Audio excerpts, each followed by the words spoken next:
Queen Camilla has once again found herself at the center of controversy, but this time the scandal has pushed her beyond the walls of Buckingham Palace. Reports say she has fled the United Kingdom on her own private jet, leaving behind her estate and perhaps her role within the royal family. Before we dive deep into the full story, make sure you subscribe to the channel so you never miss the latest updates and untold truths behind the royal headlines. The drama erupted at Raymill House, Camilla's beloved private estate in Wiltshire. What was meant to be a quiet charity reception turned into a moment of shock and suspicion when a servant stumbled upon something extraordinary, a missing royal heirloom once belonging to Queen Elizabeth II. This single discovery immediately raised questions about what else might be hidden within those walls. Was it a coincidence, or the beginning of something far more explosive? Tensions quickly escalated when Princess Anne entered the picture. Known for her no-nonsense attitude and loyalty to tradition, Anne directly confronted Camilla about the heirloom. She accused her of theft outright, boldly declaring that Camilla would never be a true queen. Those words cut like a blade, reigniting a rivalry that has simmered for decades. What began as whispers of disapproval suddenly turned into a public clash that no amount of royal protocol could disguise. Soon after, Prince William made a brief but striking appearance. His expression was said to be grave, while King Charles stood visibly shaken by the accusations hurled against his wife. Within hours, a secret family meeting was convened behind closed doors. While details of what was said remain hidden, one decision became clear: a discreet but thorough search of Raymill House was carried out. Yet, apart from the single heirloom already discovered, no other missing treasures were found. The mystery only deepened. Why was this piece of history at Raymill, and how long had it been there? This was not just another scandal for the papers. It was a direct confrontation within the royal family itself, a reminder of the fractured trust that has haunted Camilla's place among them since the very beginning. And with the spotlight once again on her private estate, it seems Camilla's world has begun to unravel in ways she can no longer control. The feud between Princess Anne and Queen Camilla is not something that began overnight. It stretches back decades and carries layers of resentment, rivalry, and history. Many insiders believe that Anne's anger over the discovery at Raymill House was intensified not just by the heirloom itself, but by everything Camilla has come to represent within the royal family. Their long-standing hostility has its roots in personal matters, particularly their shared connection to Andrew Parker Bowles. Before Camilla married Andrew, he had dated Princess Anne. While their romance did not lead to marriage, Anne and Andrew remained close throughout their lives. When Camilla eventually became Andrew's wife, Anne reportedly viewed her as someone who had stepped into her personal sphere. This early tension quietly simmered for years. But when Camilla later emerged as Charles's companion, despite his marriage to Diana, it reignited Anne's skepticism and distaste. To Anne, Camilla has always been a figure who takes rather than gives. That sentiment became painfully visible during Charles's coronation. While many expected Camilla to be honored as queen consort following the late Queen Elizabeth II's clear wishes, Charles made the unprecedented announcement that Camilla would be styled simply as Queen. It was a small change in words, but an enormous shift in symbolism. Princess Anne was one of the most vocal opponents behind palace walls, reportedly telling confidants that the late Queen's intentions had been undermined. This moment widened the rift between Anne and Camilla even further. The coronation controversy also touched a raw nerve with the public. For many, it reignited old memories of the Diana years and reminded them that Camilla's path to royalty was not built on tradition or admiration, but on scandal, persistence, and a long, complicated affair. Anne, deeply protective of the monarchy's traditions, could not ignore how this crowning moment seemed to legitimize everything she had quietly disapproved of for decades. The result was a perfect storm of emotions. Anne's accusations at Raymill were more than a reaction to a missing heirloom. They were the culmination of years of distrust, layered with personal history and a belief that Camilla had once again taken something that was never meant to be hers. For Anne, this wasn't just about one object or one scandal. It was about the entire legacy of the monarchy and whether Camilla deserved to stand at its center. For years, Queen Camilla has been haunted by the label of a taker. To her critics, she was not just someone who collected possessions, but someone who took what belonged to others, titles, roles, and most painfully, relationships. This reputation began long before she set foot in Buckingham Palace and continues to shadow her even now. The most infamous example, of course, was her relationship with King Charles. Their bond began in the early 1970s, long before either of them married. Even after Camilla wed Andrew Parker Bowles and Charles went on to marry Diana, Princess of Wales, their connection did not fade. Instead, it grew stronger, continuing behind closed doors and eventually spilling into public view. The result was devastating, a fairy tale marriage shattered and a future queen consort branded as the other woman. For Diana, this betrayal was a heartbreak she never fully recovered from. She spoke candidly about the pain in Andrew Morton's explosive biography, which revealed her private struggles and her awareness of Charles and Camilla's continued closeness. Secretly recorded tapes captured Diana's innermost thoughts, confirming what many had long suspected, that Camilla had always been a looming presence in her marriage. Then came Diana's unforgettable 1995 BBC Panorama interview, where she uttered the words that would define the scandal forever: "There were 3 of us in this marriage, so it was a bit crowded." That statement not only solidified Diana's role as a victim in the public's eyes, but also cemented Camilla's reputation as a figure who intruded, disrupted, and took.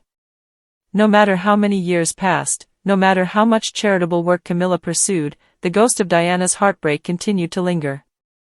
For many, it was never just about Charles and Camilla's romance. It was about the perception that she had stolen something irreplaceable: Diana's happiness, her marriage, and her rightful place as queen. Even within the royal family, whispers of this reputation persisted. Princess Anne's confrontation at Raymill was not just about an heirloom. It was about this larger, unshakable narrative that Camilla had built her life by stepping into spaces that were never meant for her. And as history shows, once a figure within the monarchy is branded with a role, whether hero, victim, or villain, it is nearly impossible to escape. The shadow of scandal has never strayed far from Camilla, and one of the most infamous chapters was the Camillagate phone call. In the early 1990s, a secretly recorded conversation between Charles and Camilla was leaked to the press, and its contents shocked the world. The deeply personal and intimate remarks, mocked and replayed endlessly, did irreparable damage to Charles's reputation and further cemented Camilla as a controversial figure in the public eye. For Diana's supporters, it was undeniable proof of what she had endured: humiliation, betrayal, and the collapse of her marriage played out on a global stage. The fallout was immense. Diana became the symbol of grace and suffering, the young princess wronged by both her husband and his mistress. The public embraced her more fiercely than ever, while Camilla became the silent antagonist in a narrative she could not control. Newspapers labeled her as manipulative, cunning, and undeserving of royal standing. For years, she stayed largely out of sight, knowing that her very presence sparked outrage. Yet after Diana's tragic death in 1997, the monarchy faced a dilemma. Charles could not erase Camilla from his life, but introducing her into the public sphere required a careful and deliberate campaign. Slowly, Camilla was reintroduced, not as a scandalous figure, but as a partner and supporter. Charitable engagements, quiet appearances, and carefully managed interviews reshaped her image from the shadows of an affair to a woman of service and stability. This transformation did not happen overnight. It was the work of years of patience, restraint, and the palace's determination to rehabilitate her reputation. By the time Queen Elizabeth gave her blessing for Camilla to be styled as queen consort, it seemed as though her reinvention was complete. Yet beneath the polished image, the old wounds never fully healed. Many royal watchers, and certainly members of the family like Princess Anne, never forgot the path she took to reach the throne. The discovery at Raymill House has now cracked open those wounds once again. What should have been buried as history has been dragged back into the present, reminding the world of Camilla's long, complicated journey from mistress to pariah to queen, and the scandals that defined every step along the way. Now, with the latest scandal erupting from her private estate, Queen Camilla's carefully rebuilt image has begun to collapse in spectacular fashion. The discovery of a royal heirloom at Raymill House was more than a single object found out of place. It became a symbol of every accusation, every suspicion, and every doubt that has followed her for decades. And as whispers turned to open confrontation, Camilla made her most dramatic move yet, boarding a private jet and leaving the United Kingdom behind. For those watching closely, her departure feels less like a temporary escape and more like a final retreat. After all, this is not the first time Camilla has faced scrutiny, but it may be the first time she has chosen to physically distance herself from the crown, the palace, and even her husband. By leaving, she avoids the endless questions, the family confrontations, and the media storm that would only grow louder with every passing day. But at the same time, her sudden exit raises new questions. Is this the end of Camilla's reign as queen? And was this scandal truly the breaking point? The ripple effect of her absence is enormous. Inside the royal household, her departure leaves King Charles vulnerable and shaken, facing criticism not only for his wife's actions but for his own decisions. It was Charles, after all, who insisted on elevating Camilla from queen consort to queen, despite the late Queen Elizabeth's wishes and the objections of his sister, Princess Anne. That bold choice is now under fire, with critics asking if it was a mistake to place Camilla in a role so contested from the very start. Beyond the palace walls, public opinion is once again sharply divided. Supporters of Princess Diana see this as long overdue justice, a reckoning for the years of heartache that Diana endured while Camilla stood by Charles's side. Others, however, argue that Camilla has spent years proving her dedication through charity work and loyalty to Charles, and that this scandal is being magnified by old grudges. But no matter where people stand, one truth is undeniable: the past has come roaring back, and Camilla has been unable to silence it. Princess Anne's voice remains one of the loudest in this storm. Her accusation that Camilla would never be a true queen now echoes like a prophecy fulfilled. And has always stood as a figure of strength, tradition, and duty, qualities many feel Camilla has never embodied. By leaving the country, Camilla has only strengthened Anne's case, making it appear that the crown's queen was unable or unwilling to withstand the pressures of her role. In the royal family, appearances are everything, and Camilla's disappearance may be remembered as her greatest misstep. What makes this unraveling even more striking is the contrast between Camilla's decades-long effort to reshape her public image and the swiftness with which it has unraveled. After Diana's death, she endured years of silence, slowly stepping back into the light through charitable endeavors, careful press coverage, and Charles's unwavering devotion. By the time of the coronation, she appeared to have won, if not the public's love, at least their tolerance. Yet all it took was one scandal at Mill to send everything crashing down. The symbolism of Mill House cannot be ignored. Unlike the official royal residences, Mill was Camilla's personal sanctuary, purchased long before she became queen. It was where she retreated for privacy, independence, and distance from the pressures of royal duty. For an heirloom belonging to Queen Elizabeth II to be discovered there, of all places, strikes directly at the heart of her credibility. To some, it suggests not just negligence, but betrayal. To others, it is a poetic irony: the private home that once sheltered her now serves as the setting of her undoing. And so, Queen Camilla's story has come full circle.